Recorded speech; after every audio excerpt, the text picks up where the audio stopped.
Hey everyone, and welcome.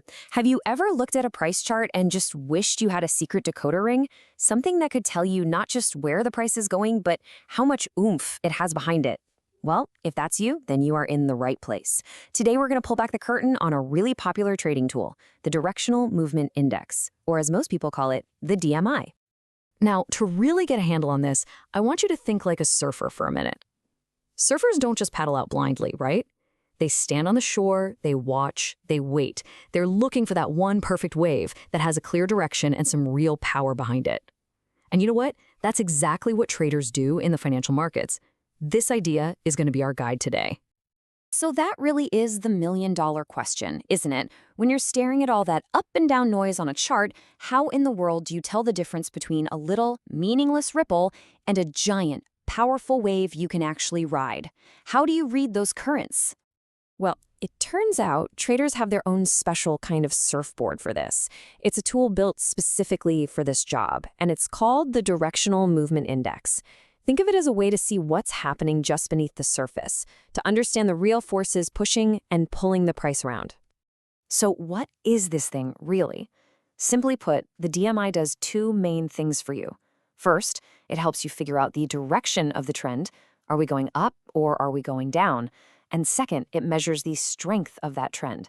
It's like a two-for-one deal, giving you a much, much clearer picture of what's actually happening in the market.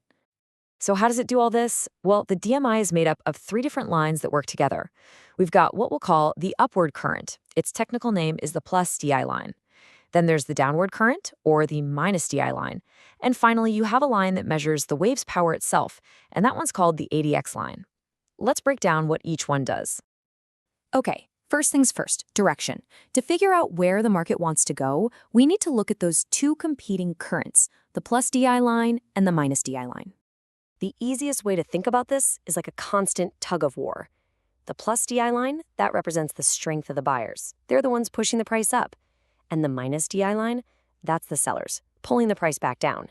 These two forces are always in a fight for control. And this is the most important thing to remember. It's actually incredibly simple. Whichever line is on top is the side that's winning the tug of war at that moment.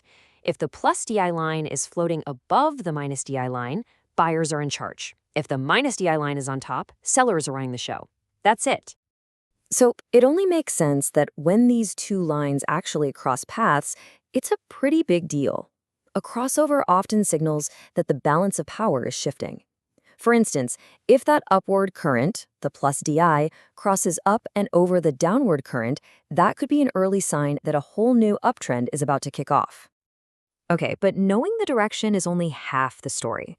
A weak, wimpy trend isn't a very fun wave to ride. So how can we tell if the trend has any real muscle behind it? Well, for that, we turn to our third line, the ADX.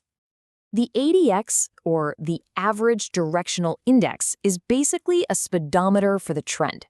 And here's the crucial part. It doesn't care if the price is going up or down. It's totally neutral. Its only job is to tell you how strong the trend is. It's a pure measure of momentum, of power. So when you see that ADX line just kind of hanging out down at the bottom of the chart, it's telling you there's no real trend going on. It's like a flat, choppy ocean with no good waves in sight. It's a sign that the market is just drifting sideways, and maybe it's a good time to just stay on the beach and wait. But when you see that ADX line start to climb, okay, now you should pay attention. That's your signal that a trend is starting to gain some serious momentum. The waves are beginning to form. Again, it's not telling you which way they're going yet, just that they're getting stronger. And a high ADX reading, that's the green light. That's the signal you've been waiting for. It tells you that a strong, established trend is in full force right now. This is the big, powerful wave that so many traders are looking to catch and ride for as long as they can. Okay, so we have our direction from the DI lines, and we have our strength from the ADX line. Now for the fun part. Let's put it all together and see how these three lines create a complete picture for spotting a potentially great opportunity. So, if you're looking for a strong, healthy uptrend, here's your two-part checklist. Step 1, you want to see that upward current, the plus DI line, clearly on top of the downward current. That tells you buyers are in control. Step 2, you want to see the ADX line nice and high, confirming that this uptrend has real power behind it. And what's really cool is, for a strong downtrend, you literally just flip the script. The logic is the exact same, just in reverse. First, you look for the downward current, the minus DI line to be on top. Sellers are in control. And then you confirm their power with a high and rising ADX. Simple as that. Now, before we wrap up, we have to talk about something important. Just like any tool, whether it's for surfing or for trading, the DMI is not a magic crystal ball. It's an incredibly helpful guide, for sure, but you gotta understand its limits before you try to use it. Always remember, the DMI is looking in the rearview mirror. It's telling you what has been happening, which helps confirm a trend, but it doesn't predict the future. And in those flat, chalky markets we talked about, the lines can get all tangled up and give you a bunch of false signals. That's why the ADX is so important. And it's also why most smart traders use the DMI with other tools, not just by itself. So there you have it. The DMI is a fantastic tool for reading the market's waves. It helps you see both the direction of the current and the power of the wave itself.